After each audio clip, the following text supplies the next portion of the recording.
Okay, so I thought I would open today's with a movie themed poem. Okay, hit me with it. It goes like this. I might go interstellar. I feel like Matthew McConaughey. I don't care for what they gotta say. Tony Perkis how I dropped the weight. Jason Bourne with the headshot. Jason Statham with the whip game. Liam Neeson with the rescue. I go Gunner with the Leatherface. This was by noted poemist. What do they call it? Poet laureate. Poet laureate. Poet laureate. Brockhampton. They recently passed away.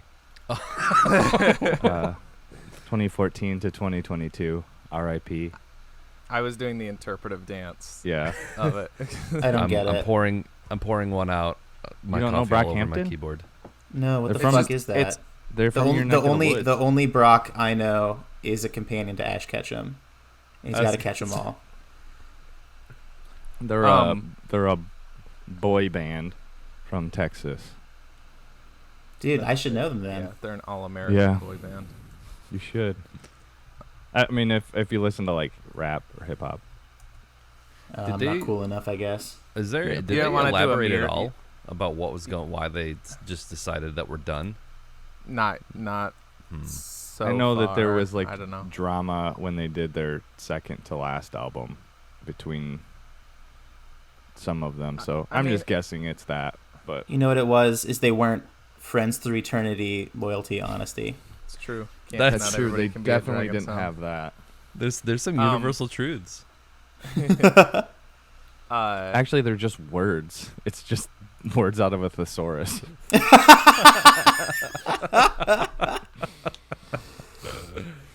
I was gonna say you didn't want to do and I wasn't saying this because of his person, but just the lyrics. I was gonna say you should have done Amir's first instead.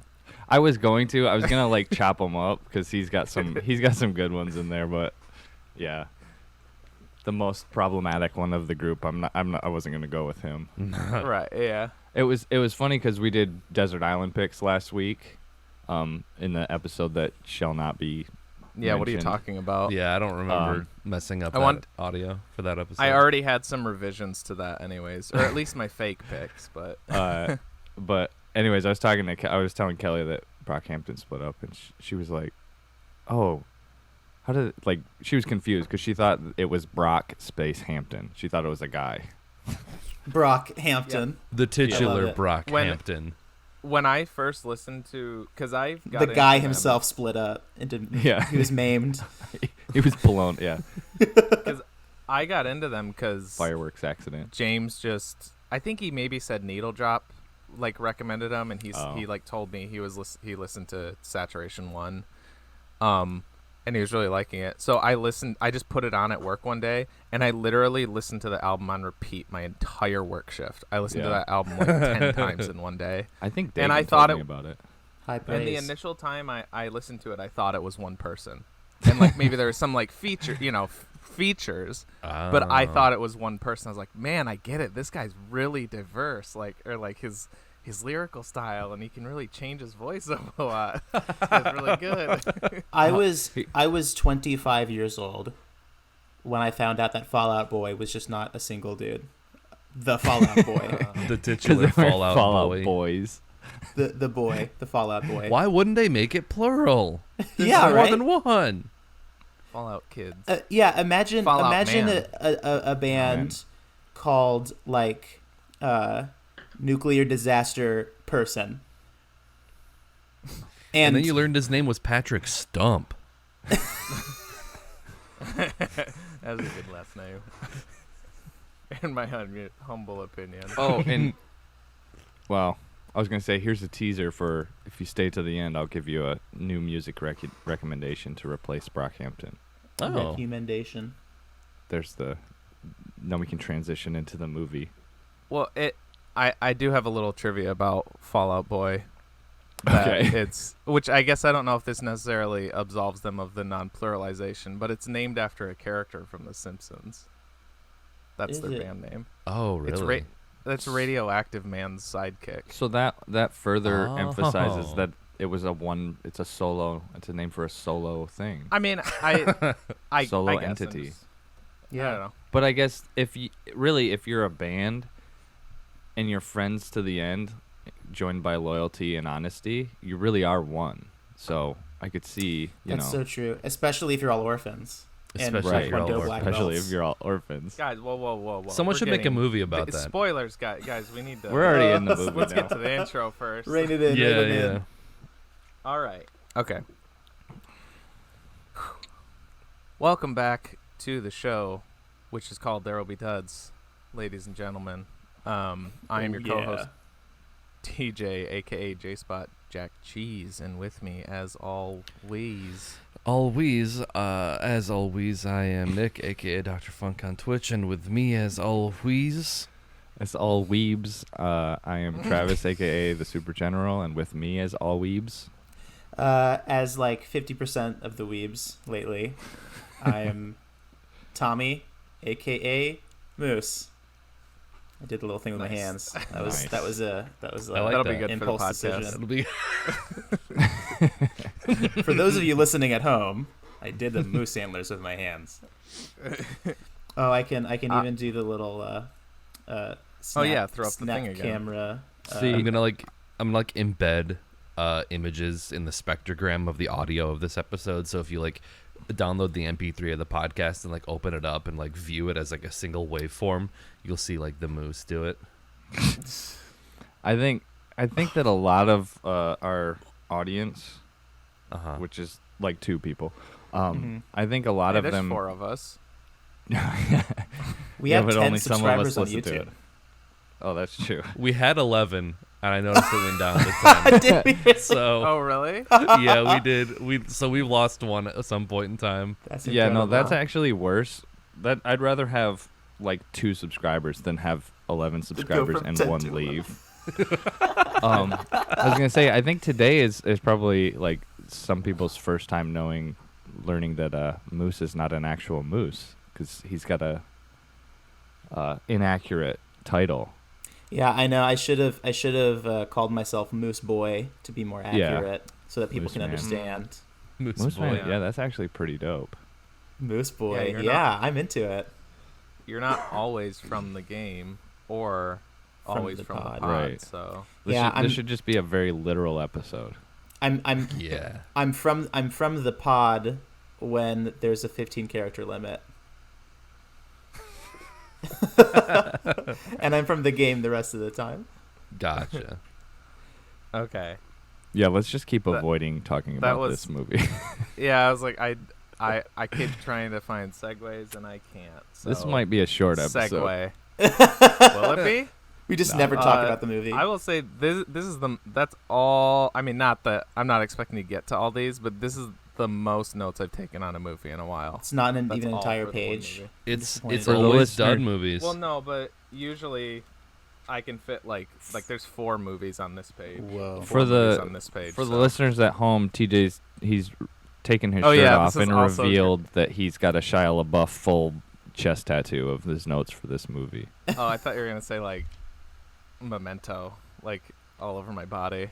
Yeah, that's- with yeah. I have a limited number of episodes I can do. with a picture of Jim bleeding from being Yeah, sliced just up by a inexplicably. motorcycle ninja. Yeah, Jim my and Ben and Motors- Arthur notes were almost 3 pages. So it's Oh, yeah. these dud Yeah. movies, the good dud movies. So yeah. Yeah. I never Um, take notes let's- because And I'm let's speaking jump of right smart like into good that. Jim. dud movies, let's talk about a good dud movie that we did called Wait, we Miami already segued Connection. into it. I thought we were already talking about it. Yeah, but I didn't do the intro thing. I Sure, gotta he do didn't- my he hasn't thing. even mentioned the Ah. movie yet. I have to open the thing, and then I'll open the floor for filibusters and tit for We've only, tat. yeah, You like know, come you on, win some, I lose some, and at the end, That's a good there's word a for mutual it, respect filibusters. between us. TJ, we've only done this for a year. Like you can't expect Yeah. Travis to understand the routine yet. Yeah. Yeah. Okay, so Miami Connection. It's a movie from 1987, directed by Woo Sang Park and Y.K. Kim, who also wrote, acted, he did the whole shebang. And it follows a group of friends who are in a band called Dragon Sound, and they're also all black belts in taekwondo and orphans, and probably some other multi-ethnic. Multi-ethnic, that's important. Ethnically diverse. And they go up against a couple different groups who are involved in the narcotics trade in Miami. The Miami connection. Through a meandering series of events, they end up solving the drug problem and also violence in Miami. They did solve violence. There we go. Now we can talk about Jim. You'll be surprised what the solution to violence is. Yeah. It's just more violence. Can I just say that they should have called themselves Dragon Sounds? Because for a while I thought it was just Mark. Or it's just one singular sound? What is that? Dragons sounds? It's just the bassist just doing a single note over and over again. Or boom, boom, boom, boom, boom, boom. Or Dragons Sound. Either way. Or Dragons. It's two dragons. Dragon D's nuts. Across I was Miami. wondering who was gonna make a. I do have a Dragon D's nuts note. I was wondering who was gonna be the first one to say. Yeah. How deep are we into the podcast? And we already made that, and we already opened up Oh yeah. We dropped our best joke on the audience. We should have teased that. Stick around for the end, and we'll get to the. My D's first nuts note jokes. is I am so into this. Just the opening sequence, I will say, was not, and I think it had its main strength was that there was no dialogue. But Yes. Yes. the opening sound, not bad. Yeah, I don't think it was terrible. The opening sound where they're opening, they do all of the drug tropes where the guy takes a big Bowie knife and cuts the bag of coke and and then tastes it. and he's it's oh, you've seen Scarface or you've seen literally any drug movie like that, or he just yeah. Did you see when he had the bag and he wound up with the knife? I was and dude, that's gonna, plastic. He's gonna stab. He his went hand. and I guarantee he felt it, and he was he kind of he was like Leo in Django Unchained, and he was just use it, use that take. He was not a taekwondo master, black belt trained in the use of weapons. He might have been a cocaine master. Was there a particular reason you wanted to jump right into Jim, Travis, or I don't know. I'm just trying to power through it. Not that this is a bad movie or anything, but when you said you were still gonna do the plot synopsis, I was how that seems impossible. I think I did all right. But yeah, you crushed it. I didn't realize that there were various groups that they fought. I thought it was just the same people over and over again. They kind of congeal into one in the end, but you have you have that rival band that's run by that short he reminds me of God, I can't think of his name, guy from Jaws and Close Encounters, Quint, Richard Dreyfuss. And he goes, "You son of a bitch!" That's his only swear word, the only thing he says. You son of a... Don't you give me a part-time, you son of a bitch! Next time I'll kill your ass!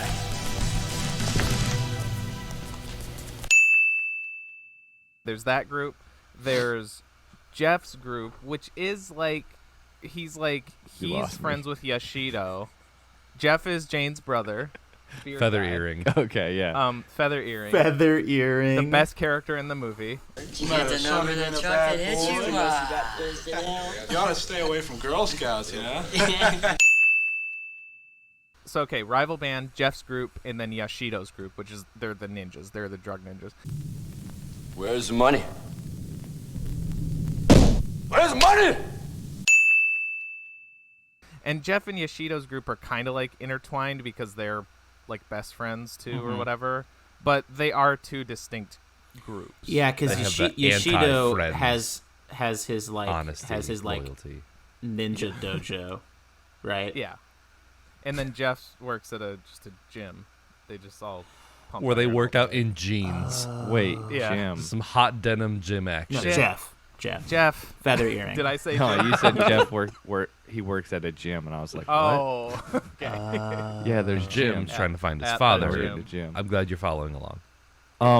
Yeah, in that opening scene too, it really felt, I was like, oh man, this is like Wakkaliwood already. This feels like very Wakkaliwood, just like action, #1 action movie. And like there was like, they showed like a shot of like people's feet running or something like that, and they're running through sand, and then you can see bullets hitting and like sparks are flying up, and I'm like, how does that work? What are the bullets like sparking off of? Sand? No, it's glass bottles with messages in them. Buried in the sand. Okay, that makes sense. I think, and maybe it's because I've seen this loyalty, movie. Honesty. Yeah, that's what they all say. Maybe it's because I've seen this movie like 3 or 4 times now, but the opening scene is just kind of slow for me now, and then also like I really enjoy this movie a lot. There's like I was really excited to show, and I'm still excited. You know, I didn't like regret it or anything, but like every time I watch this movie, I forget how boring all the action scenes are. That's what really brings it down for me. What? There's maybe like a moment or two in each one or something like that, or like the closest one you get to where it's like entertaining is that final one because of all the shit that happens. Yeah. But still, it's like it's kind of the same thing with like again Wakkaliwood. Or I guess I should say specifically Who Killed Captain Alex, not what Hollywood is just saying. That's a blanket term. I don't know if all their movies are like that, but slander. It's like it gets and I would say Captain Alex. This only happens in like the final action set piece, but it goes on a very long time, and it's not shot well, so it's very boring looking shots. That are like repetitive, so when you even in that last scene as like entertaining as like those, there's moments and beats because they're just like losing their goddamn minds. It's like it feels like it goes on for an eternity because you're just seeing them go through a river and go through these trees that is probably just like this little section one of a section, part, yeah. and they're running through the same section like over and over again. So it feels like you're seeing the same thing over and over again, and it's really repetitive and hard to tell apart. And I get that with like a lot of the action scenes, but there's beats. But for the most part, yeah, I think the action scenes are the worst part of the movie. Yeah, usually when there's like gratuitous violence in the action scenes is when I'm like, okay, I'm on board. Right, like dudes getting their heads cut off or like arms chopped off or whatever. But otherwise, and there's I'm gonna have to of that, but I'm gonna have to hard disagree with you guys there because I was watching this movie. I had no idea what the fuck was going on for most of it. But then when I saw the action scenes, I was like, fuck yeah, fuck yeah, fuck yeah, every time. And then also with the music, I was like, fuck yeah, loyalty, honesty. And then the music scenes are great. And I just didn't know what the fuck was going on. I thought all the bad guys were the same. And then like the Jim storyline just like enraptured me, and then I was in. and then like I wasn't expecting to be so emotional when Jim got sliced. Like I was like, oh yeah, this is what I was watching this movie thinking like, man, why do these guys always make me watch these really weird fucking movies? But then Mark was like, Jim, the longest Stella! scream heard around the world. This is like 2 inches from his and face. I was in tears.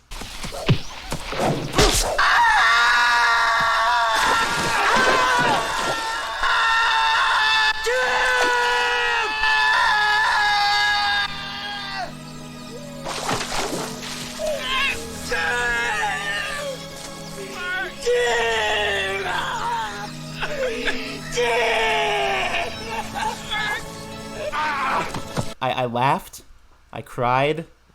It moved me, Bob. You felt the full range of human emotion in this movie. Yeah. One thing about You the choreography cringed. that I noticed is just like when your choreography and kung fu like Taekwondo isn't super great. Taekwondo, sorry. Like obviously Mark is like, this is his whole deal. That's his whole thing. He's like he's competent at it. But there's like scenes where they're like when it's obvious that your kung fu, like the hits aren't landing, like you're doing that thing, don't shoot it in slow motion. Do not shoot it. Do not like the scene where they're like training and it's just like they're outside of the school just like training. They do these like slow-mo scenes and like you can see like the pencil-necked bass player guy like leaning into it and just like anticipate. It's like, don't do it slow-mo. It looks so bad if you do it that way. I know. A part of me wanted to give him credit for, because we always harp on like modern action movies that it's like cut to hide all the mistakes and stuff. And it's like, hey, they're doing the old stuff. You know, they're just letting the camera run. But like A for effort, I guess. But my favorite part was whenever Mark was done doing something, he was just like, his arm was just like shaking. Like he just looked like his like the veins in his neck were going to pop. He was like Mark is so intense. Was Mark the boyfriend? No, Mark is the Asian guy. Mark is the Asian guy, Korean guy. Oh, YK Kim. Yes. Okay. Yes. I think that's one of the key formulas as to why this movie is so good is because he's also a writer and director and stars in it, and that's he's the Tommy Wiseau. That was my first note. I said that this I'm dubbing it the Wood factor, like the Ed Wood factor. Yeah. Because it's somebody who's a creator on all, or at least a lot of fronts, and they're very passionate but misguided. That's what you need. That's key to making like something like this. That's not, it's not, because then you get if you get somebody who's like self-aware, like haha, wink wink, nudge nudge, it just loses the. This is a very authentic movie. Like they tried, they had a vision and they tried as best as they could to execute it. Very earnest. Okay, they played the first song and I was like, because I think that's when they introduce Mark. Like that's the first time you see them for the most part, and I was like, oh, okay, so like this. They basically said to this band, like, hey, can we use your music in our movie? And they were like, yeah, if you like let us play the entire thing for like promotion. I was like, oh, okay, whatever, low budget movie. And then they did the next song like 2 minutes later, and I was like, okay, what's happening? And then at that point, I realized, oh, that YK Kim is in the band, and I was like, is this entire movie just like to promote his album? To promote Dragon Sound. Like, is that the entire premise of the movie? Because like it was like, all right, let's play this song and this song and this song in our movie. Okay, what's the movie going to be about? I don't know. We'll just improv it. Because like and then they were like, well, what are the songs about? And then they're like, well, this is what they're about. And they're like, let's make the movie about that. Yeah. and the band is basically like a follow-up to what are they called? Men at Work? Is that the YMCA guys? No. The YMCA guys. Yeah. Why can't I think of that? But yeah, it's not Men at Village Work. People. Village People, yeah. Men at Work is like who can it be now? I think like the Australian guys. I thought they sounded like a knockoff Alan Parsons project. I'm looking it up because I was thinking about inserting some of the music on the audio portion of this, but there are there's like an actual album. There's more songs on it. More than what's in the movie. You're looking at like the Miami Connection one. Yeah, so there's Tough Guys. It's all stuff that's in the movie. Oh, it's not all Dragon Sound. Yeah, it's just there's like the only soundtrack. 2 Dragon Sound songs. This has the artist as Dragon Sound. Well, that's wrong. How did you find that? Because when it's I on Apple Dragon Music, Sound, it says Spotify Alamo too. Drafthouse. Okay. I know, but if you watch the credits on the movie, the songs are credited. Okay, so the Dragon Sound songs are actually credited to Kathy Collier, and Angelo Gennati, which is Jane and Tom respectively. So they wrote and did the songs. But then Tough Guys and then like Trouble in Miami or something like that, those are credited to different people in the credits. Oh, because there's Train Yard, I Love You, Taekwondo Family, Fantastic Fest, Live. And then there's Friends and Against the Ninja instrumental. Against the Ninja instrument. Taekwondo family is so good. It's just like a hobby and then family. Just like it seems like that could be their entire album. Taekwondo family.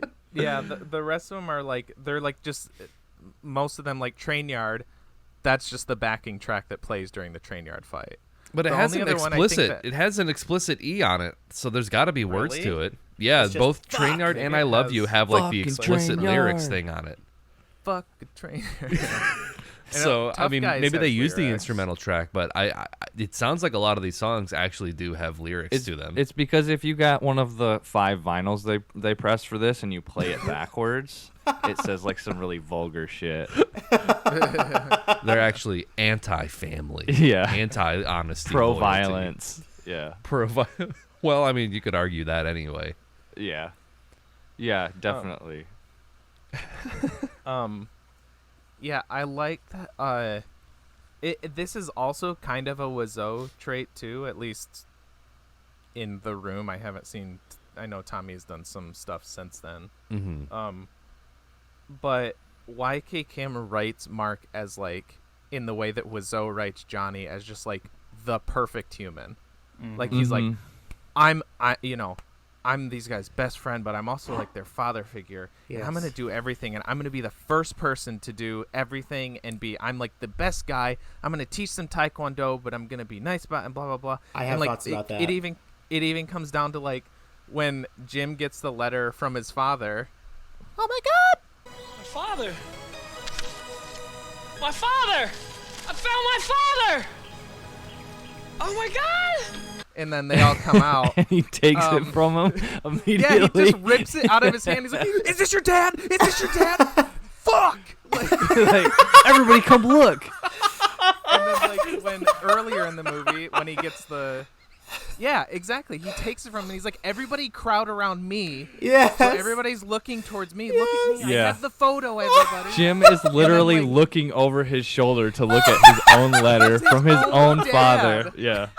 And then like earlier in the movie, I think my they come God. home or something, and he like pulls out the letter or something. There's like another moment. I think it's also involving like the letter, like that he gets There's when he's when he, there's earlier.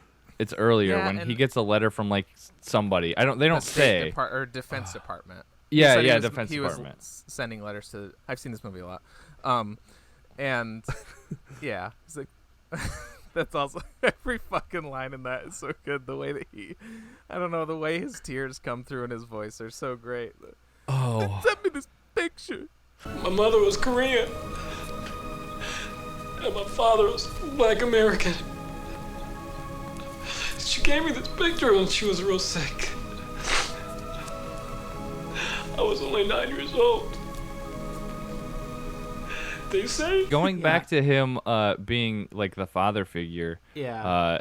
There's a really creepy scene where he like backhand feeds grapes to somebody, and then they kind of Yes. like reacted like some way, and then he was like, "I'm gonna do that to every single person here," and he like backs up so he can Yes. feed everybody grapes backhanded. It's so weird. how did I into not their notice mouth. that? It is Man, so I might have been like fucking on my weird. phone during some of this because I do not remember that. So Yeah. I have some thoughts about Okay. about how perfect Mark is, and I genuinely believe that Mark would be such a passionate and tender lover that he would Maybe. he would care for me, but he would also train me in Taekwondo, and we would take As you're banging. some of those techniques into the bedroom, and I think. But then he'd like check in with me after to make sure I'm okay, you know? Yeah, Thanks, I got except beat up too except you'd be knocked out because he'd chuck all of his school textbooks at you. He would does also a couple times. he would There's also a part murder where- 15 men for you. Just Yeah. Yeah. Like there's the part where they confront Jeff the first time. Jeff punches John. Right? Yeah, tall guy. And then he's just like going like, no, don't talk to my sister, blah blah blah. And then the other guys like walk up like as a group, the rest of Dragon Sound. And like as soon as they see that they're like talking to another guy, maybe they're seeing John like get back up, so maybe they saw the contact. But like you see their reaction in the shot, and it's well after the actual like punch was thrown. But then they're like, and he fucking pitches his textbooks, and then he runs in the middle because he's like, I'm gonna defend everybody. And then there's the part where they're like, it's after school, and they're like, they all hop in their car, and then he's standing outside the passenger door, and he's like, I think he's like, are we gonna get pizza? And they're like, yeah. And he's like, are you sure? Yeah. And he's like, so and he's like, okay, pizza's the best. And he fucking chucks his books into the front seat, like on one of the other guys in the car. That's what I was gonna say. He could, on one hand, I could see him being like really kind and gentle, but also doing a lot of things that are like super inconsiderate that he doesn't even realize he's doing. Like, hey, I'm reading a book. Oh, that's a cool book. Let me see that, and just starts, takes it from you. Or I could see him being like as soon as the door closes, he like just acting comes off, and he's just like a twisted like monster. Yeah, I don't know about YK Kim, okay? But I am saying that Mark, the taekwondo. Oh, okay. I got what you were saying. Yeah. I would let him split me open with his sword. Okay. See, I mean, this has to be like heavily influenced by YK Kim himself. I would assume. Yeah. Yeah, it's got to be like his ideal version of himself. Or and he's got some kind of I mean, he was like, I read he got his taekwondo, like his black belt when he was 13. So I'm thinking maybe his dad was maybe a little strict. So this was him being kind of like. I had a feeling it was something like. Because it said something like he was like the youngest in Korea to ever get a black belt or something like that in taekwondo. Yeah. So I'm wondering if that was all him, or if maybe his dad was kind of like not the nicest. So this is him kind of like expressing it a little bit. I think much like, again, Tommy Wiseau, he gives off his writing of his own character gives off the impression that he is a lonely man. Yeah. Who like wants friends. Yeah. Or maybe his dad was just like kind of distant or something, or maybe because he, kind of got big off of taekwondo, he never really got to have a close relationship with him. So he was like, yeah. I was also reading that he's like a motivational speaker, so I think that's also where his sort of like very, very strong moral compass comes from. Like that's his whole deal, is like being like, I'm the moral center. I know right and wrong, and like we will always do what's right, and we will vanquish what is wrong by fighting it. But also don't fight. I have a black belt in recorder karate, so that's true. Were you the youngest ever to get it though? No, I actually got it like kind of at the end of the school year after everybody else did. I got it when I graduated high school. I just squeaked it out. But the most important part is you never gave up. Yeah. You're like showing people you're like flipping around, Yes. and then you're like. Yeah. That's one of my favorite. One of my favorite parts. Like for after those of like you paying attention on the audio version, TJ just deep throated his recorder. Flesh color. It was a reference to Mark making Jack like almost deep throat his fist. Oh in their practice scene. That's one of my favorite shots of the movies. Or like when he would like get his nose with his big toe. And then he does it again on stage. On the stage as part of the act. And then he like spins around with them, and he's like the one with the pinched nose is like, ooh, you got my nose. I also love that the concert promoter also knows kung fu. Oh, everybody knows. Everybody does. Yeah, it's just like, because I'm sorry, that's gonna be my Coven moment. Yeah. But yeah, no, because like the other band shows up to this concert promoter, and he's just like, "Oh, you son of a bitch," because they got booted. Because everybody hates Dragon Sound, except for the people that are at the concert. They're super into it. Everyone else in this town hates them. Well, around campus, it seems like they like them. Justice. Yeah, that's true. I guess you don't really see him doing much schoolwork. It also is very, Mark is very clearly like 40 years old. Yeah. Are they? He is 41. When I think the rest of them are like in their late 20s. Yeah. But I checked and he was 41 when this came out. That makes He's a the great non-traditional cheating student. thing. That's okay. Yeah, I guess. God. It's okay to be a an older student. But being an older student that pals around exclusively with younger men that you feed grapes to, like that's Impressionable men that that's don't like- have a father figure in their life. yeah, Grab their that's noses borderline. in your foot. Yeah, It's kind of grooming. it's borderline predatory. It definitely is UCF because like there's definitely more references to that. But like the first time you hear Jane and John talking, like after there's like the scene is they play the song and then it shows Jane at like in one of her classes and then John like comes in and he's like, and then it like hangs on their reactions for way too long because Yes, she it goes like does. ha ha ha and then he's like. And it goes back to her. She's like, ha ha ha. It goes back and But forth then, so many times. anyways, like they're talking right after that, and she says, "Yeah, if it wasn't for my brother, I wouldn't be going to high school here." Oh, Like, I she didn't catch called- that. She did So at say high first- school. I was so confused by that. They're Yeah, all so at wearing first I was like, UCF wait. shirts. No, that's why I say like there's definitely more reference. Like it's clear that was a misspoken line. Or But at why first- Kim doesn't know the difference. I thought Yeah, she's 'cause in they high are school and language everybody things. else I think- is in college. I think they make more references to it, and there's at that first scene, and then the scene where it cuts back to them when they're doing their taekwondo training and the fist and the nose pinch thing. There's a title that says University of Central Florida. Yeah. So I- I'm just saying there's more references or mentions. Of I the would university think that's than like a high school. language barrier thing.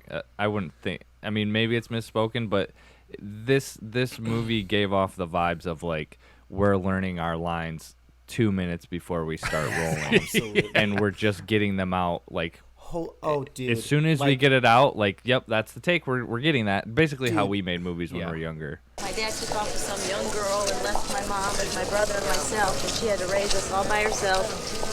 She had a tough life, and she shortly after that died. Pretty like much, the yeah. first fucking line of the entire movie when Yoshido is asking Jeff that like, "Hey, is that your sister?" He's like, "Why is she working here? She's not supposed to be. I don't understand why she is here. I'll talk to her about that." I don't understand. Yeah. She's not supposed to be here. I don't know what she's doing here. Actually, I want to correct you. The first line of the movie is, "Where's money?" Where's money? That first line of the movie. Oh yeah, that was C-3PO, right? He does the first line and the last line. Yeah. Oh my god. God. I also love that it's like implied that Jane and John, like they, Boyfriend. like they know Yeah. each other. Like he's like, oh, they're in a band. They're like in a band together. They're doing all this thing, and then like when she gets out of class and he's walking with her, he's like, so you got a family? Yes, that was the funniest fucking Yeah. thing. You got a family My- or something? I'm an Yeah, orphan. my dad's dead. Yeah, my mom's dead. He's Yeah. like, oh, okay. I hate my brother. sucks We don't ass. get along. She's like, I hate my brother. We don't really get along. He's picking me up after school though. Yes, Yeah. yes, Yeah. yes. It's like She says like we don't get along, but he does care about me, and like he's the whole reason I'm able to go to high school here. Yeah. Um, is this just like an adaptation of Peter Pan and all these kids are like from Neverland? They the don't have Lost parents. Yeah, they're Yeah. all lost boys. It's more of an adaptation of Hook because Yeah. Mark is like Well, yeah, 40 yeah. years old. Returning to Neverland. There you are, Peter. yeah. Also, And then- just and throughout then- the ADR, especially in that scene, Oh, but yeah. like the ADR throughout was just like, Okay. Yeah, it was So, great. I loved it. About Jane's relationship with Jeff. John. John. Or- no, Jeff, her brother. Okay. Her brother. Yeah. Sorry. How later? So like Jeff dies. Okay, gets murdered by the fucking dragon sound, right? Yeah.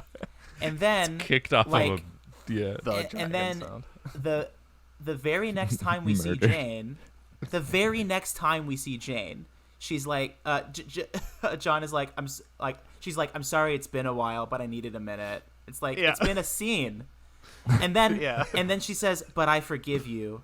I understand. And he's like, "Yeah, I understand you had to do what you had to do." And then they kiss, and it's like, I had a lot of thinking to do. I'm hurting inside, you know, and I just couldn't stay away for long because I love you so much. I'm so sorry about what happened. I felt so bad about that.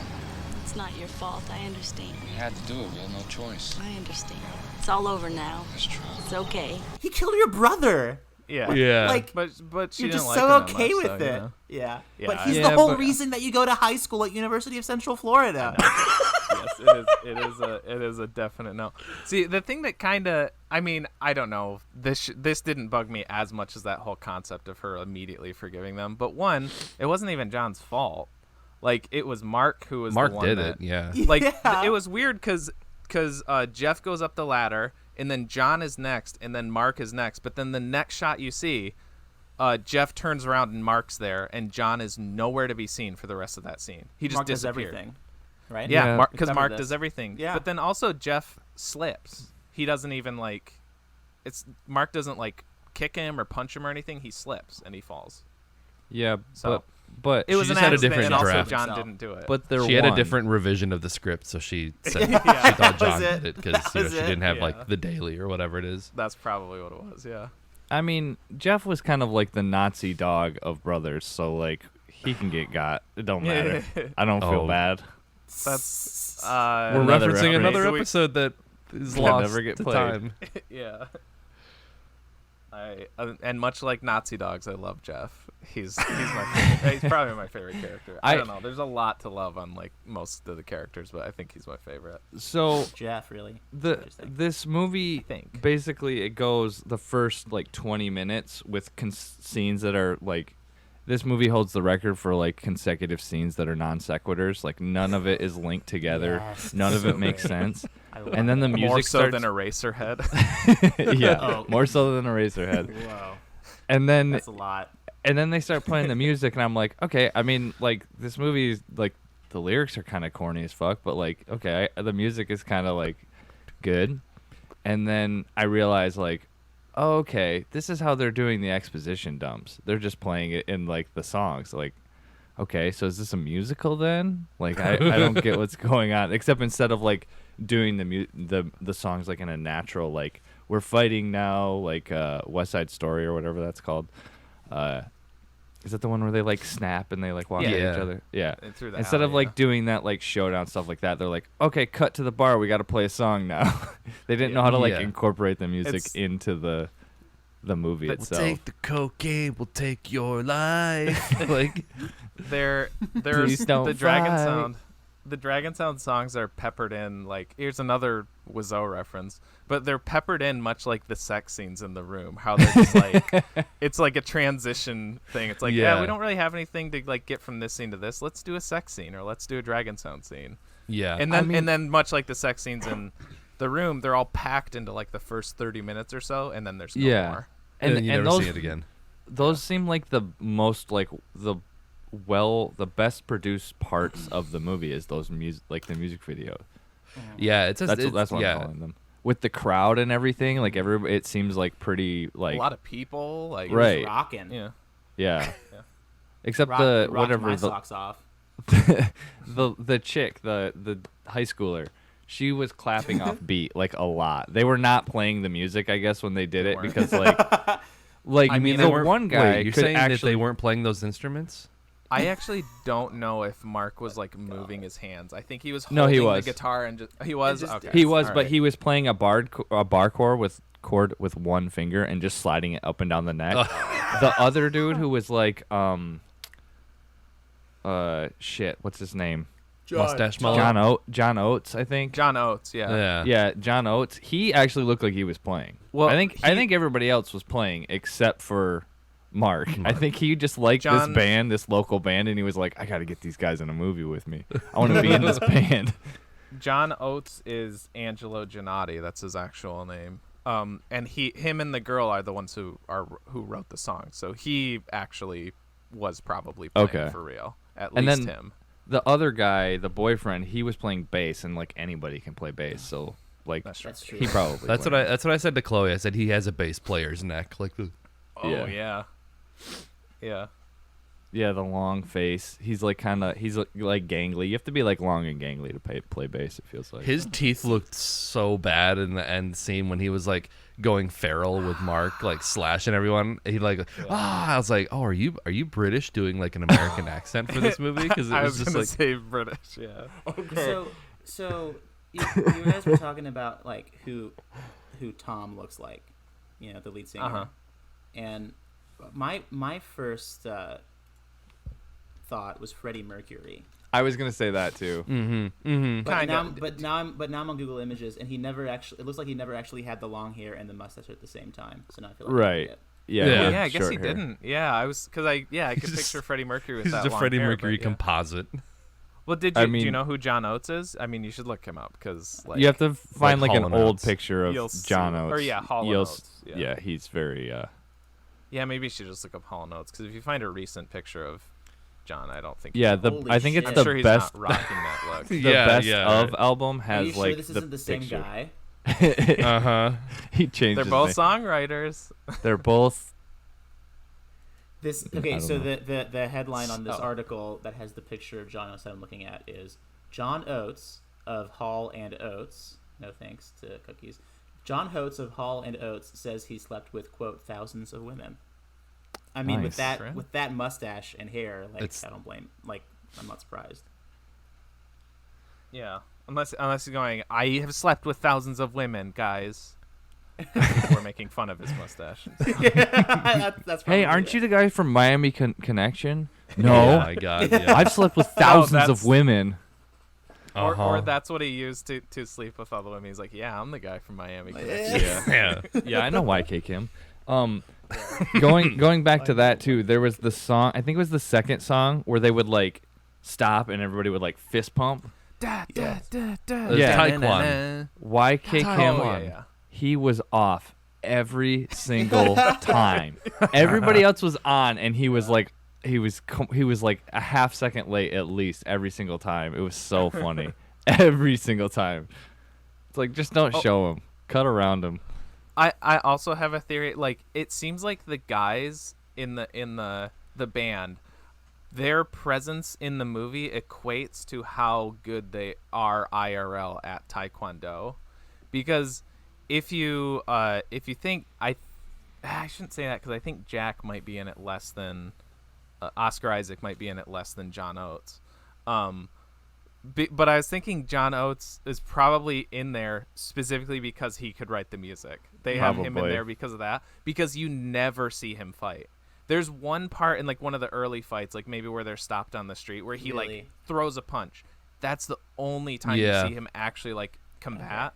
And then like the ones who like Mark is obviously tops, and then you have John who's like next. And then Jim, I think they're the three main ones because a little tidbit about Jim, his real name is Maurice Smith. He is like a 3-time world heavyweight championship, like mixed martial arts fighter. That's awesome. Yeah. Jim God is? damn. Yeah. Holy shit. So he killed his father. Yeah. He's like, he's fucking like, I mean, he's retired now, but he's stacked. I think John Oates serves a secondary purpose in addition to his musical ability, which is just being shirtless all the time. Right, yeah. Like did you notice when Jim got the picture of his dad, he John Oates came out with everybody else in a towel. He just got out of the fucking shower and then walked outside to the mailbox. Damn. Maybe that was John Oates, and he had just got done boning, and he was like, "Gotta rinse off and get out there. Got a scene to shoot." Holy shit. Yeah, he was like, it was like a requirement also to like have the hair, like a super hairy chest. It was like, you got a hairy chest? All right, blast them nips. We got to see that shit. I feel like that's like a through line in a lot of those movies from that time period, though. Is just like dudes walking around shirtless for no discernible reason. Right. My mother's Korean. My father's if we're Black American. Yeah. See, The language, that's I feel like the language barrier barrier. really comes through in a lot of these lines too, which is just Like, you mean calling it Black American? Yeah. I remember what I was gonna say. From the continent of black. We were talking about Black blasting American nips or something like Yeah. that. Talking about blasting nips? Yeah, because I was gonna bring up the boobs in this movie. Just some like poverty the beach boobs. scene. The and random, like... John Oates slept with all of those women at the beach. Yeah. Oh, yeah. Get out of here! Get out of here! Oh, my God. Excuse me, ma'am. Could I have a kiss? Just a little kiss. Excuse me, madame. May I have a little kiss, please? A little kiss, please. Come on. Fuck is that? Yeah. And, like, looking from the car, Maurice doing the ooh-hoo. Yeah. Ooh, hey, girl. Jesus Christ, Yeah. man. It was, I don't know, that, because what even came of that scene of it, like in the biker bar or whatever, where they were just like randomly like flashing tits. Oh, wait. I thought I was talking about the beach scene. No, I Yeah. don't think there's any boobs in the beach Well, scene. But there's just like a lot of There's- like. Oh, yeah, Look there's- at this ass. yeah. There's definitely there's some nips. There's some pokey Voyeuristic. nips. Oh, Well, yeah, I was but referring those to don't the count. biker bar one where The- it was the- just okay. like There was a point to that. More of a point than Oh. the fucking beach scene.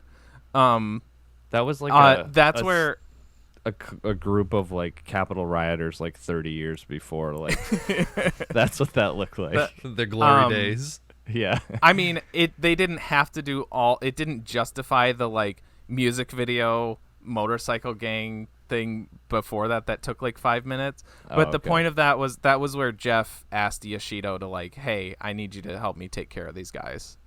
Oh, okay. And then Yoshido's like, yeah, you're my brother. I'll do anything for you, blah, blah, blah. So the only point of that whole scene was their little conversation that took like 30 seconds. Dude, but when there was a point. when Yoshido talked about being Jeff's brother, I thought it was literal. I thought he was literally brothers with Jeff. It seems like it at the end when And- the one guy tells him, oh, your brother Jeff is dead.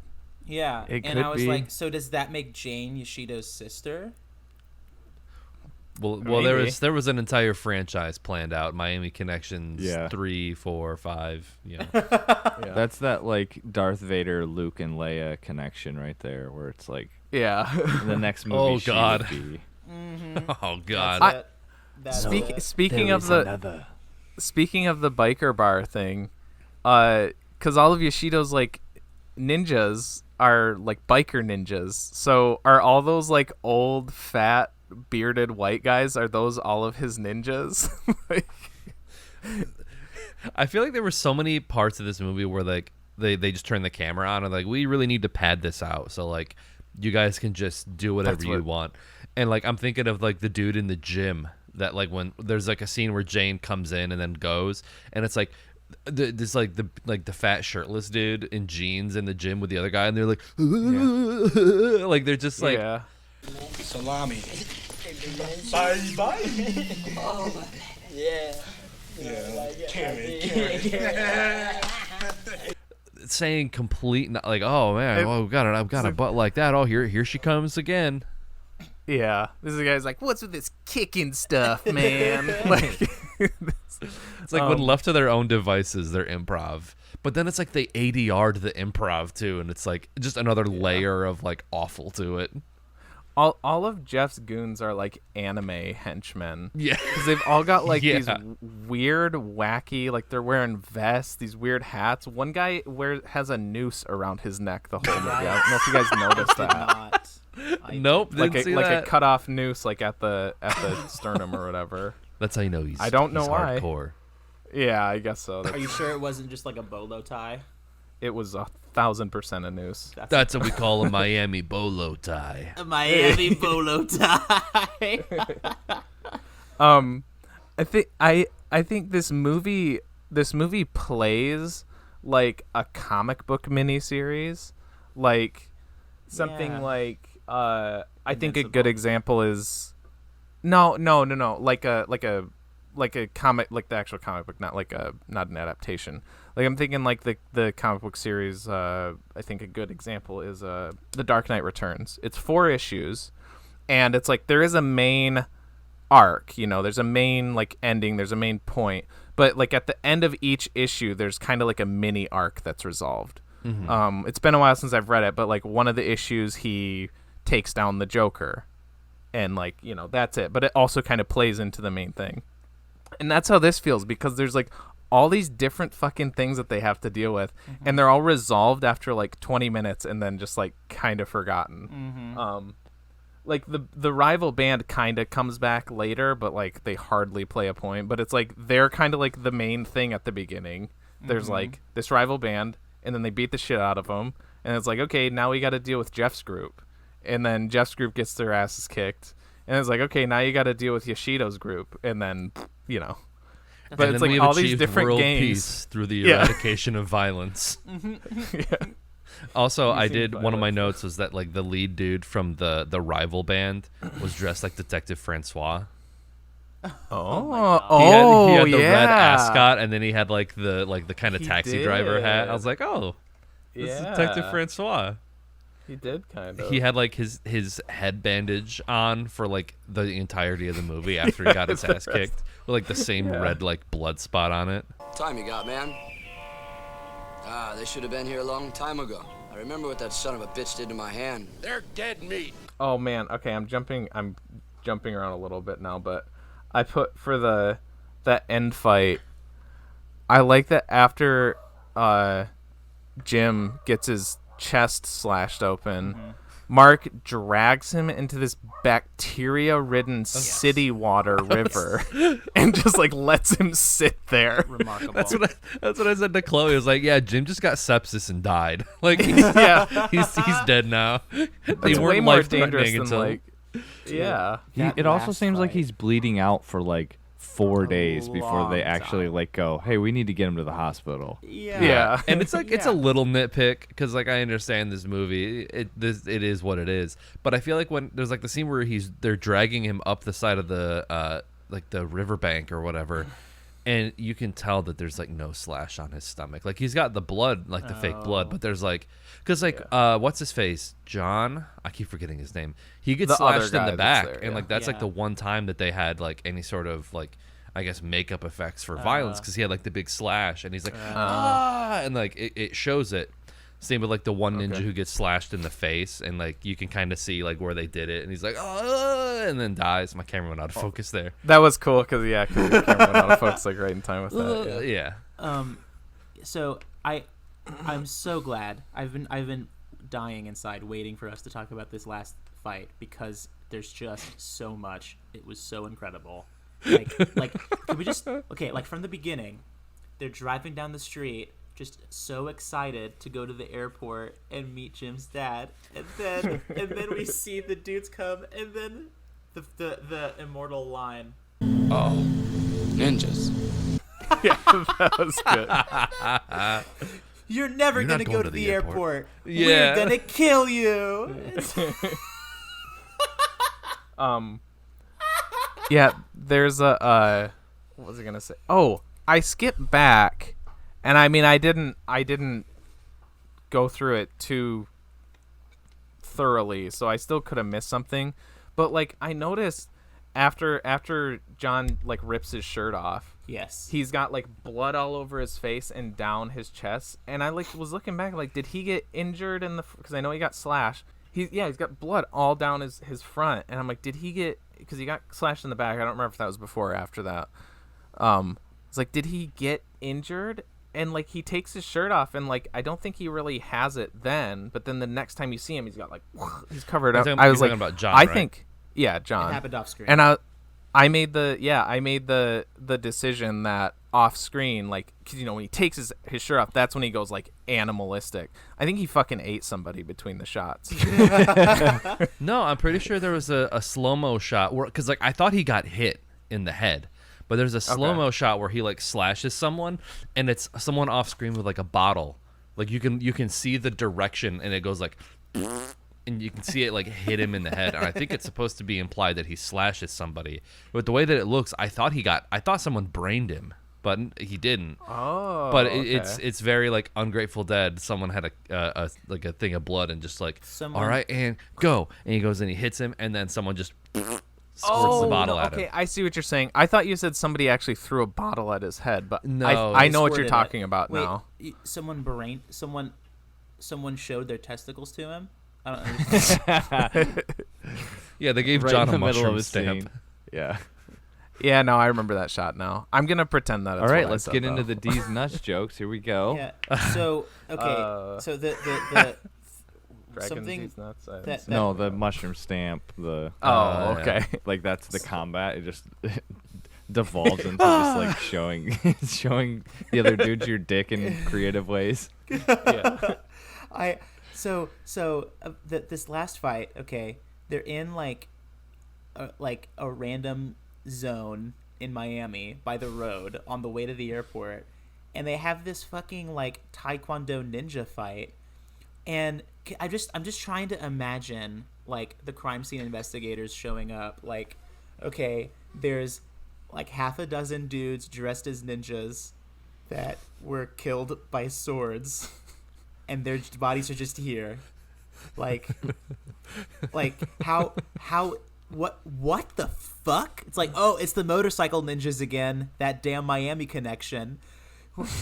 and I was sitting here thinking, like, while I'm watching this, it's like, if you're trying to kill someone in 1987, Mm-hmm. is motorcycle ninjas really like the most effective way? Just like do the Indiana Jones and just shoot him, you know?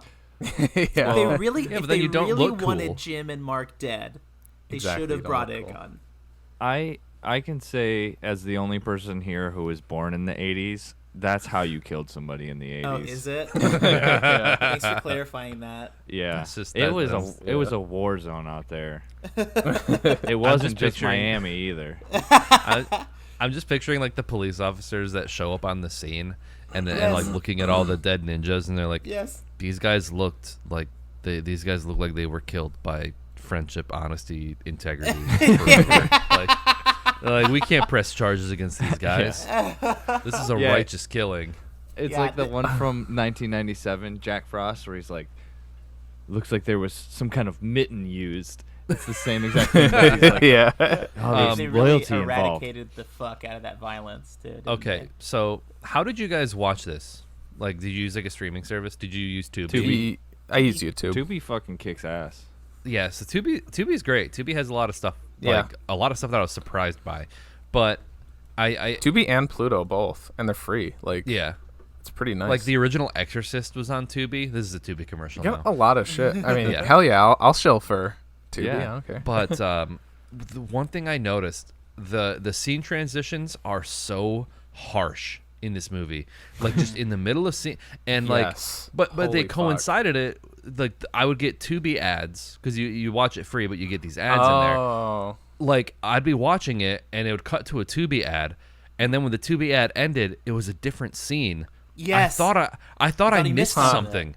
I Yeah. thought, and then like I Yes. rewound it and like literally no, that scene does transition Exactly. mid-sentence to like a completely different Exactly. location. Yes. Yes. I thought I Tubi was experienced just the like same thing. cutting shit out, and I was like, what is going on? This is like a different color. This is like an outdoor scene the next day, and like the Yeah. Tubi commercial Remarkable. cut into it, and I was like, what, did I miss something? Yes.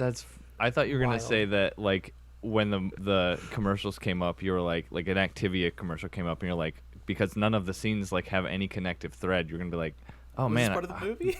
yeah, did they get Jamie Lee Curtis in this fucking movie? Before we wrap up, I think we Yeah. really have to address the hospital scene. okay. Where- Yeah, I did want to How touch on Jim this, was because older than the actor who played his I- father. Yes. I had another theory about this, but you do your thing first. Yeah. So I just like, what's most remarkable to me is Jim. Okay, Jim was in the fucking like hospital bed alone. They couldn't come visit him. And then the doctor's like, you being here, Jim's dad, really helped him. But he hasn't even met you yet. He comes out in the wheelchair and he's like, here's my dad. I'm happy about this. Like, You're not gonna hug him. You're not gonna cry. No. You cried when you got the letter about him, and then you see him for the first time, and you're like, "Yep, there he is, friends forever, loyalty, honesty." Well, because YK Kim didn't tell him how to react. He wasn't there. No, I think I assumed that they had like met in the hospital room. Because when he comes out, he's just like, "Yeah, you guys are all here, and so is my dad." Like, yeah, but that's the thing is they weren't in the hospital room with him. They were in the waiting room, and they were. I think they had were to wait then, for the doctor to come. Why didn't they stay in the room with him? Maybe the doctor was, and I don't know. I guess you can make the argument that like, why didn't he just like let them stay in there? But the doctor was like doing like discharging him, and maybe he's like, I just need. I don't know what, but there's like. So the way that I saw that is like. He's like Jim is under the doctor's care in this part of the hospital, and then everybody else has to wait here, and then now, whoops, here's your dad. I mean, your thing is probably correct, but I'm just trying to like justify it that like I think like you could think that like they could have been in there with them, and then the doctor came in and was like, okay, all right, we need to do something, sure. We gotta like clean him up, or we gotta do some stuff to get him out. So can you guys go wait out in the hall for a second? He might have been unconscious too, like if they're stitching him up or whatever. Either way, we were robbed of a reunion shot. I agree. I agree with that. Yeah. Okay. My little theory about the ending there is that for some reason, John Oates is inexplicably missing from that scene. He is the only one he's not there. There's the ending shot with all of them leaving the hospital. He's not there. Jim's dad, ate him. Clearly they put baby powder in his hair or something to like make him older. Yes. And he's also very stiff. Like he talks kind of like without moving his mouth, like somebody with a mask on or a lot of makeup. So, do you guys think Sean Oates did blackface? They put somebody Angelo Gennati in blackface, or somebody whose mixed martial arts champion son busted his fucking chin. Yeah. Yeah. Did the dad character literally say like, "Yep, I'm your dad"? Like I feel like the lines for him were just so bad. He's just like, I finally get to meet my son. Yep, I'm your dad. And I'll always be here for you. I love you so much, son. Except for the previous 30 years. Yeah, I'm so proud of you. Yeah. They really care about you. And I want you to know that now I really care too. Please forgive me. I love you, son. Yeah. I'm so proud of you for getting slashed by a ninja. You're so good. Hey, did you happen to grab any of that cocaine before you left? I done tripped and it's all in my hair. Okay. That's. I'll just wrap this stuff into my closing statements. Jump into it right now. But I'm bummed we went over the scene that it's in, but you're talking about the immortal line, "Oh, ninjas." Oh, ninjas. I think as many great lines as Jeff has in the movie, like a friend. Where'd you find this son of a bitch? He's a friend of mine from school. A friend? And among others. I think my favorite single line in the movie is, "He's in there every night. This damn gang selling that stupid cocaine." Yes. Yes. That like made it to the back of the movie. It says like who they're fighting, and it says the stupid cocaine. Yes, that's right. Yes, I still really dig this movie. I think it's been almost 10 years since I first saw it at Capital City Film Festival, which is I still say it's the best movie I ever saw there. Yikes. I'm so sorry. Yeah, I think like I said, it's got that the wood factor that I think is key to a lot of these good bad movies. I said it before, Travis. I know you don't like listen to me half the time on the show. The Ed Wood factor. Oh, Wood factor. Okay, I got you. Yeah. The Elijah Wood factor. I don't know. Yeah. I didn't hear what you put these nuts in your mouth? There we go. Now I know what you're talking about. Those biker titties. Yeah. Oh man. But yeah, I think most of the time, I really, really enjoy it. I think the action is really drags. That's the main point that like brings it down a little bit for me. I think if you're watching it in a group, though, I don't think that would be as big of a deal. And, it's because I've seen it a few times. That's why that stuff really sinks for me. So I think I would still put it under Captain Alex and for sure Ben and Arthur. I think Ben and Arthur are still tops for our dud cups, I think, for me. But I think it's next for me. I think it's right there. It's definitely like in the... Especially after the last few we've had that I've just been so like about. It's in the upper tier of our dud movies for sure for me. So would you say it's a spud? Fuck me. I like that completely. Yes, it's a spud. I forgot that we do that. It's been so long. Yeah, it's a spud.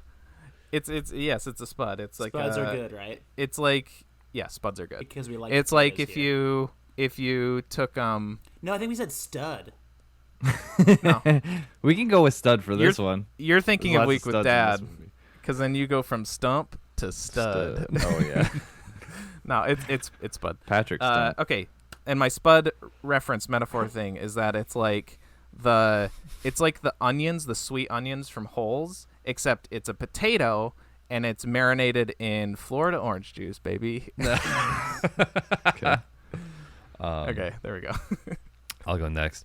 Yeah, I totally understand why this is one of those bad movie night movies. It has, like you said, the wood factor where it's like it's written and directed and starring a guy who's incredibly passionate and doesn't necessarily have the tool set to do it, but does it anyway.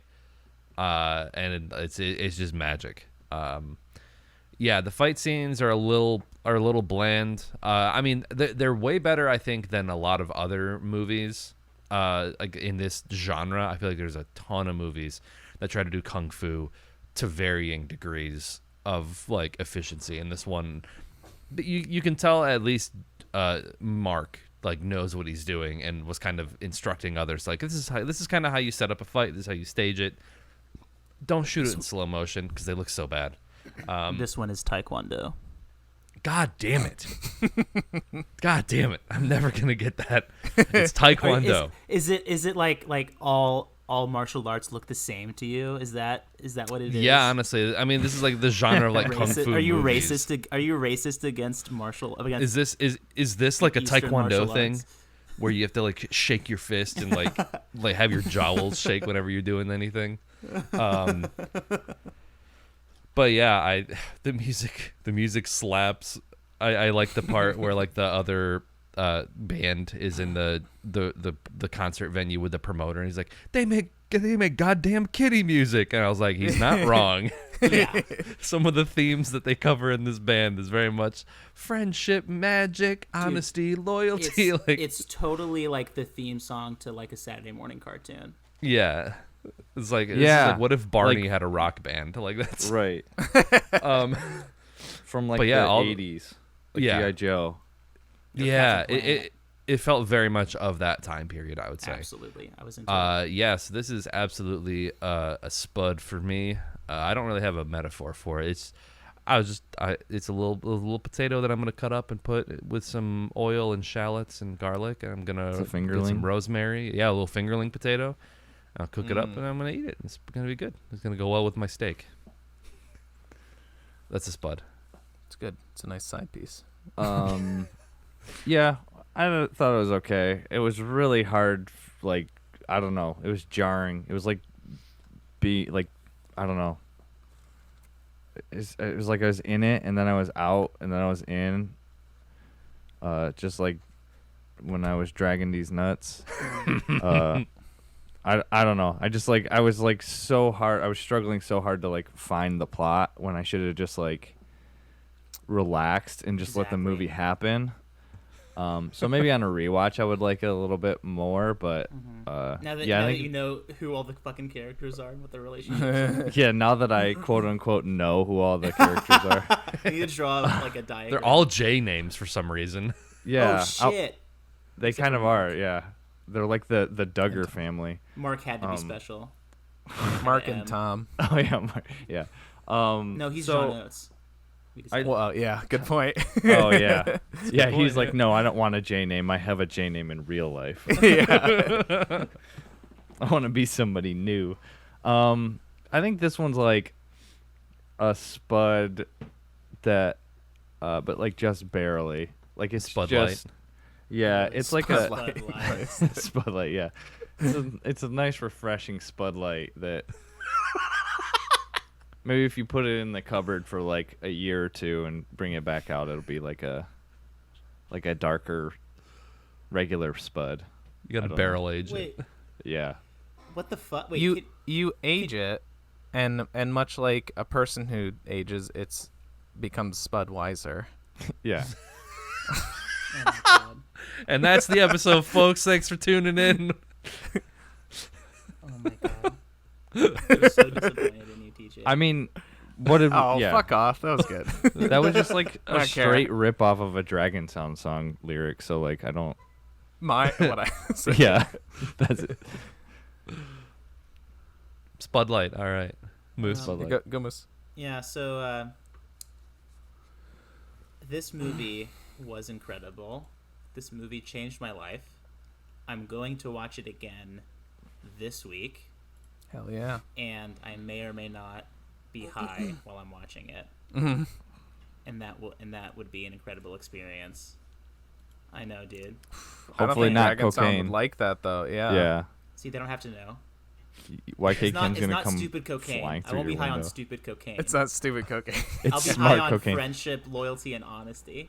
It's wiser cocaine. Yes. So I agree with TJ. It's like Fenn and Arthur, Captain Alex. This one, it's way up there for me. And with Bedeviled all the way on through the fucking ground, deep into hell. Deep. You watched that movie for nothing. Deep into hell. Yeah, that one makes it even worse. My laptop broke the second that we were about to start. And it was oh my fucking oh my God. You just had to walk around with that rage all day. Yeah, people I'm still feeling it. That hasn't gone away. It's like the Hulk. Like that's my secret, Captain. I'm always upset about having seen Bedeviled. It's just the worst movie. But That's right why now he we're has to get high all the time. Yeah, I know. Yeah. I know. I channel that rage into my work, and then I can stay focused. In my obituary, they're gonna say like he died from just pure anger over the years ever since he watched Bedeviled. It was terminal. Yeah. So this movie is really good. This is a spud. This is a spud that has been fermented and distilled into the finest vodka, and I'm drunk on it. I am drunk on friendship, loyalty, honesty. I'm drunk on Dragon Sound. I'm drunk on Motorcycle Ninjas. I'm drunk on letters from the Defense Department about my long lost dad. I am drunk on Miami Connection. Nice. Thank you. Good stuff. Riddance. I don't know. Good. Yeah, sure. I mean, I'll say that too. Yeah, good riddance too. At the same time, yeah, it's great, but also, yeah, good riddance. And speaking of having no transition, here's an ad break. Nailed it. All right. Like Miami Connection. There's no transition between. It's Yeah, just harsh just cuts. hard cut. Yeah. When I insert the ad, I'm just gonna cut you off mid sentence. Yeah. Yes. Speaking of no trans. Okay, so I got some bullshit to bring up. Okay. Okay. I recently watched Encanto. Oh, okay. The new The new Disney movie. movie. Have any of you guys seen it yet? No, but So go ahead. So it's like set like in like this paradise like in Colombia, and in case you didn't notice that it was Colombia, they have like during like the opening song, they dance past like a little sign that says Colombia. Oh, okay. So now you know which South American country it's in, and like the premise, right, is that like this family has been blessed with this miracle, and that's like manifested in this candle, and then everybody who's born into the family gets like a magical gift. So like one of the aunts can control the weather with her emotions, and then like an uncle can see the future, and like a cousin can is like super strong. And stuff like that. And the main character is Maribel, and she's you guessed it, she didn't get a gift. Scandal. And so like the whole movie's about like her trying to like save the family because the miracle is starting to like fracture, and their magical house is starting to like crumble and stuff. And so but really it's a movie about family dysfunction and like overcoming it, and it's really fucking cool how they addressed that like the family on the surface is really perfect, you know, like everybody's got their special powers, they serve their community, everybody looks up to this family, but really there's a lot of internal conflict that just kind of like becomes more apparent throughout the movie, and then they're like, wow, really, this is a dysfunctional family, and like we need to address this and like move forward together as like as a team. And that was so fucking rad, because you never see that in Disney movies. It's either like everything's fine, or like there's an evil stepmother, and like that's all. Those are the two extremes. You don't get this like nuance. Yeah. But my fan theory about this movie is that Maribel actually did have a gift, and her gift is that all of the crazy shit that happens during the musical numbers is diegetic for her. Oh, okay. Yeah, like that's kind of cool. That'd be yeah. She's just tripping balls and can see everything. Exactly. You're talking about the musical numbers during Miami Connection, right? Yes. That's kind of how I felt. Yeah. Loyalty, honesty, in Colombia, with our magic house. Yeah. So I would recommend Encanto. Overall, pretty good. Yeah. Yeah. Overall, pretty good. Cool. It's not my favorite. Still, Frozen 2 is still better than it, in my opinion. Frozen 2? Frozen 2 is better than Frozen 1. I will fight you on this. I didn't even know there was a Frozen 2. There's a Frozen 2 and it's excellent. I mean, it makes sense, but I think I like the second one more, but I just neither of those movies really like stand out to me in particular. I don't remember. I've seen both of them, and I don't remember much of the plot. Encanto is very colorful. Yeah. And that's something that Frozen missed, because it's supposed to be like ice or whatever, and I get that. Yeah, it's very blue, like very. Color. But yeah. The second Frozen has like the autumnal, because it's more like I do like that. Yeah. I do like that color palette.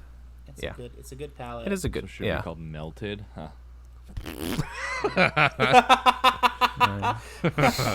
Yeah, so Encanto is good. You should go see it if you feel like it. But if you don't feel like it, then don't bother watching it. You know, you got to be in that space. Okay. Yeah, that's a good recommendation. Yeah. That's how all recommendations should be. Yeah. Go see it or not. Yeah, exactly. Go see it or not. Don't listen to me. Forget everything I just said. I got a brief recommendation, not even a recommendation, but two worlds collided for me, because I'm watching The Sopranos right now, and we just watched an episode that has the guy who plays Doggett in it from the X-Files. Oh, that's so funny. I have a little carry on after this, but yeah, go ahead. It's they do this thing in The Sopranos, and it's like my favorite thing that they do in the show, where because Tony is like a member of the community, like he's got children in school, so like he has to go to like school functions and all that kind of shit. So like there's scenes with Tony like interacting with other students' parents, which like they're all like Italian. Like I think that's a very like New Jersey thing. Like the this is my kids' parents, the Buttafuocos or whatever, you know, the whatever their names are. Parents. My kids, my you know what I mean. These are my kids' parents. It's me and my wife. Yeah, but it's a me. But it's like Tony's like a notorious parents. figure. People know about him, and like they kind of know a little bit about what he does and who he's connected to. So every once in a while, some of these other kids' parents try to be like, They try to like almost live vicariously through Tony. Like, hey, you know, what's it like? Is it like The Godfather? Like, blah, blah, blah, blah, blah. Like there's like an episode in season 1 where like he's golfing with some other people that kind of like poking and prodding him, asking questions, trying to be like, you know, you don't have to answer this, and he kind of feels like an animal for their amusement in a way. But in this episode, the guy who plays Doggett from X-Files, who, if you don't know, replaces Mulder when David Duchovny leaves the show, he plays a guy that's like, he's like a sports shop owner, and he wants to get in on the business, but he doesn't know anything about it. And so he tries to like befriend Tony and like his posse, and he goes to like play this card game with them, and he gets in like way over his head. And he just is so dumb about it. He's just like, well, Tony, he like owes him like $45,000. He's like, Tony, I didn't mean to offend you. Did I insult you? Like Tony fell asleep, and he took like $10K out of his wallet or whatever, and was like, Tony said it was cool. And he does that thing. He's like, no, I just got to play one more game and I'll get it all back. But like that actor was like so good at playing like this wimpy little man who's like in way over his head. And then Tony ends up like beating the shit out of him. And then at the very, very end, he comes home and he's like trying to figure out how to get money for Tony. He sees that like his son's like new car, like he drove in some dirt and there's like a little bit of mud on it, and he like freaks out at his son and is just like, I told you, no off-roading. And he takes his son's car and gives it to the Sopranos as like part of the payment. Whoa. And their daughter Meadow comes out, and they're like, they kind of have her eyes covered, and they're like, okay, here's your new car. And like she gets in the car and she looks around and she's like, this is Eric's car. That's funny. Because like that's kind of like another like through line in the show is like as Tony's kids get older, they kind of start realizing like what business their dad is actually in. So like the show is just so well paced, and like these little episodes that aren't super consequential to like the main plot just provide such a good like enhancement to like the characters in the world and like all of that kind of shit. We also watched another episode that's like really, really good that just covers a lot of material, and like it gets really heavy, but it's also like super funny too. I really think you should watch it, TJ. I think you'd like it a lot. Yeah, like I think I said when you first brought it up, it's one of the shows that's like been on my to watch list for like the longest. Like it's been it's one I just haven't got around to yet, but yes, it's there. Yeah, I wasn't gonna go into the show, but I also I started watching Peacemaker on HBO, which follows up John Cena's character from the Suicide Squad. I saw an ad for that. Which the show as a whole, I'm actually like disappointed. It's not. I don't know. It's pretty boring. So I watched the first two episodes. Yeah, whatever. But I mean, like, you know how much I enjoy the movie, and like I think the show's like, And I don't know if that's a case of like, because at least the first two episodes, which is all I've watched, are both written and directed by James Gunn, so he has like a direct involvement in it. Who wrote and directed the movie, which I like. So I don't know if it's a case of like either it just doesn't work in long form, or it's a case that like you find with a lot of these cases where they end up like expounding on like small characters, where it's just like, oh yeah, they just kind of worked in that one small role in the movie. If you focus on them, it's not as like his whole gimmick of, you know, maybe doesn't work if he's like a main character, but like, you know, if he's just like one of the guys on the team, there's just enough of him to be like to work. But anyways, the reason I brought it up is because his dad is Doggett. His dad is in the show, and he's also Robert Patrick Doggett from the show, and he's like this super like racist, like these cops show up to his house, and he just like makes all these like one of them is Asian, and he like it's pretty harsh with like how he said it. Oh man. So yeah, he's like a huge piece of shit in the show, but I'm like, every time I see him, I'm like, hey, it's Doggett. Nice. Oh Jesus, I'm looking at it. It looks like he's in at least 2 more episodes of The Sopranos, because it kind of ends, and like I guess that's like their way of concluding the storyline. Like he gives away the car, but I guess he's in 2 more episodes, so I'm curious what happens to him. But yeah, he's really good at. I haven't seen any of the Doggett X-Files episodes. Oh, okay. We haven't got. We kind of fell off with the X-Files. Like, we watched it a lot, and then Sopranos is kind of taken up most of our time. That's like hard. It's hard to watch more than one show at a time. In my Yeah. It's a lot of mental energy, especially if they're good shows that you're invested in. Mm-hmm. It's so much like emotional like weight to like get invested with like one cast of characters, and you're like, I gotta do it again. Yeah. Even if they're both good, yeah. Sunny reference for the episode. That reminds me of the Flowers for Charlie episode where he takes the smart pills and he's listening to audiobooks, and he's like, see, I just realized I'm listening to 2 audiobooks. I realized I have 2 ears. And they're like, you just realized you have 2 ears? I wasn't gonna bring it up, but since you mentioned it, I beat you to the Sunny reference this episode. Well, you didn't call it out, so it doesn't count. Yeah, because I wasn't gonna. And also, it's not a race. It's about. Well, what was it? Yeah, it was like right at the top of the episode. Oh, don't say it. It's an Easter egg for our listeners to Yeah. Oh yeah, there we go. Yeah. Yeah, you'll have to listen back to find it. But you guys knowing it's literally in like the first 5 minutes, I think, maybe 10. But I say it like right at the top. Yeah. So the teaser, the artist I was teasing earlier. Her name's Payday. Yeah. She's a 17-year-old rapper from Seattle. She's pretty. Wait, good. what are you talking about? Is she in I thought you were talking about Brockhampton. He said a replacement for Brockhampton. Yeah, I said a replacement. Oh, gotcha. Okay. What's that? What did you say, Moose? Oh, I thought she was in Brockhampton. Oh no. I thought I thought Brockhampton was her stage name. Oh no. She's her stage name is Payday, and yeah, she's more like not necessarily the same vein as Brockhampton, but similar. She's closer to like Tierra Whack actually, but yeah, that's it. Tierra Whack. Okay. She's pretty good. Check her out. All right. Then I've got. I'm looking back. Well, I'm trying to look back at our episodes because I want to see when the last. Okay, I was looking because we didn't do we didn't do a cut pull for Jack Frost because that was one that we just decided to do. Mm-hmm. So I was just looking. The last good cut pull we did was Princess Mononoke, just because we've been so like. And then the last one before that was like in September or August or something like that. It was Eraserhead. That was our last one. Oh my god. Damn. Okay. I was just curious. Okay, so next week's movie. Let's A Return to Form. I'm so stoked. Oh my god, what is it? Oh, my god, what is it?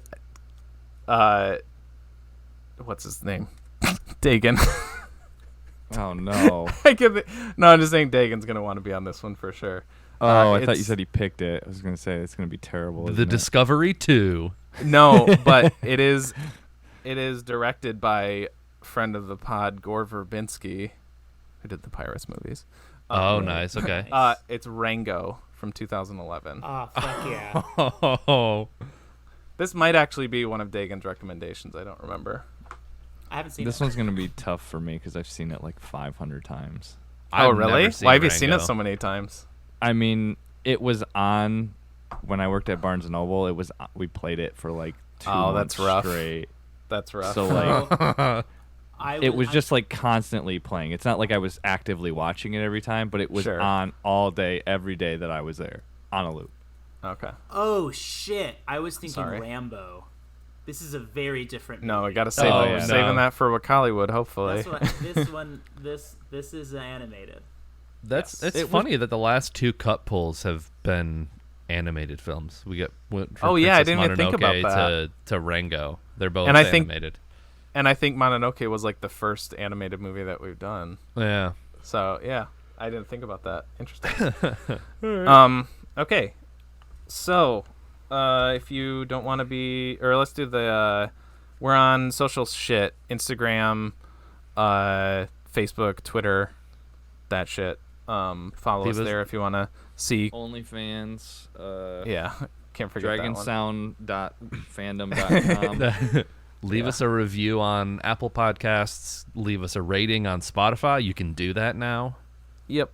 All our episodes are released Simultaneously across like the video form and audio form on Wednesdays at 7 p.m. EST. Were you trying to say something, Moose, or were you just waiting for the wrap-ups? Oh no, I was going like this. I was like. Oh, you're just getting he's hyping you up. Getting hyped for our socials and shit. Okay. Also, I don't know if we want to make this about something else, and I forgot what it was. I don't know if we want to make this part of like the plugs at the end, but it seemed to be pretty popular the other night. But after our broadcast on Wednesday night, we'll be hanging out afterwards playing some Jack. We had like 15 people in the chat playing like Jackbox games with us the other night. Oh, that's awesome. Yeah, so stick around after the broadcast for people who listen to our shit. We have like 20 something followers, but most of them were like randos, and we got like 3 followers or something like that. Yeah, so. people. Well, I think we had big playing with viewers in the Twitch description, so people found us that way. That but a couple of them followed, so Yeah, it's a good outreach tool. Yeah. And Come for the Jackbox. Stay for the rambling. The Jack spot for the awkward winding down stuff. Oh yeah, and watch Rango before next week if you don't want to be spoiled for it. And I'm her brother. If I say to leave her alone, leave her alone. TJ, aka Jay's Contact Cheese, and with me as always. And I am your friend, Nick, aka Dr. Funk on Twitch, and with me as always, I'm your non sequitur Travis, aka the Super General. And as sometimes I'm your long lost dad, who somehow, I don't know how they reconnected, the Department of Defense, but then the things, it's really confusing. Who's obviously younger than you are, Tommy, aka Moose. And that's the game. It'll be done. That's the Miami connection. I was trying to ripen a Dragon Sound song, but I can't think of anything. So bye. I don't know. All right. Ended the recording Best on podcast OBS. ending ever.